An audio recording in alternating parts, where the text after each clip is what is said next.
It's a homecoming of sorts for Carson Palmer on Sunday when the Oakland Raiders travel across the country to take on the Cincinnati Bengals.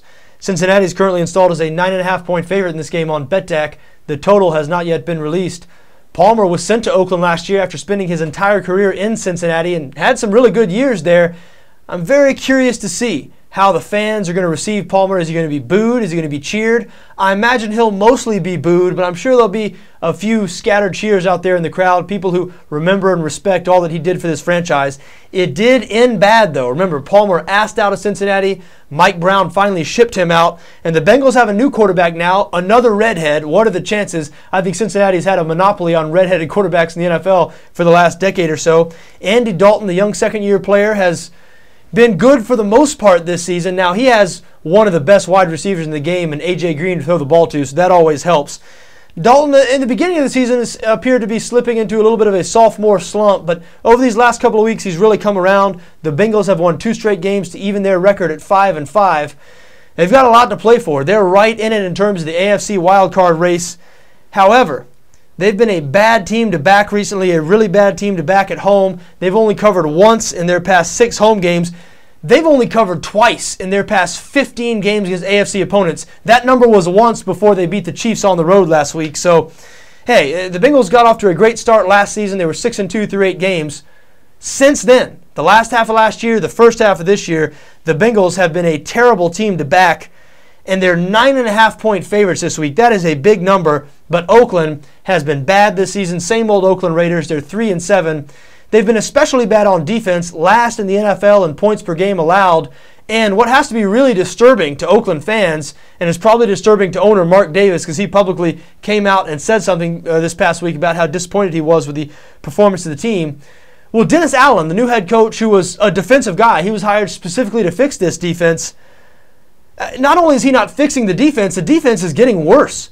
The last 3 games, Oakland has allowed their 3 highest point totals of the year. That has to be alarming. You know, if you're Mark Davis, if you're the Oakland fans, you'd at least like to see some signs of improvement, and you expect improvement. A defensive-minded guy taking over the team, a guy who has a good track record as a defensive coordinator.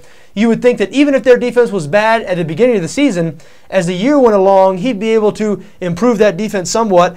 And there's just been no evidence of that in Oakland. Now, one thing the Raiders can do is pass the football.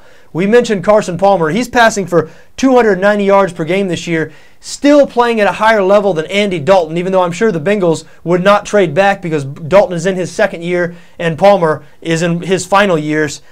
But at this point, I think Palmer is still the better quarterback, and quite frankly, I lean towards Oakland in this game. I know that the Raiders are really tough to trust, but the better quarterback here, the better passing game, getting 9.5 points. 9.5 is a big number in the NFL.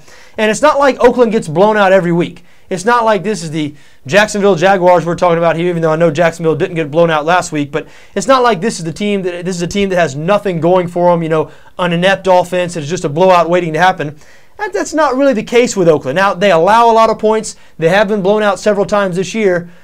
But they have some things. They have some things on the offensive side of the ball we mentioned. They do pass the ball very well. And even though the Bengals defense has played better for the last couple of weeks, they've been average at best this season. I expect Oakland to have some success here through the air. Now, it's going to help them if they can get one of their 2 best running backs, Darren McFadden or Mike Goodson, back. Both of them missed the last game with injury. They're both listed as questionable for this game. Hey, Oakland, they haven't run the ball very much or very well, even when those guys were healthy.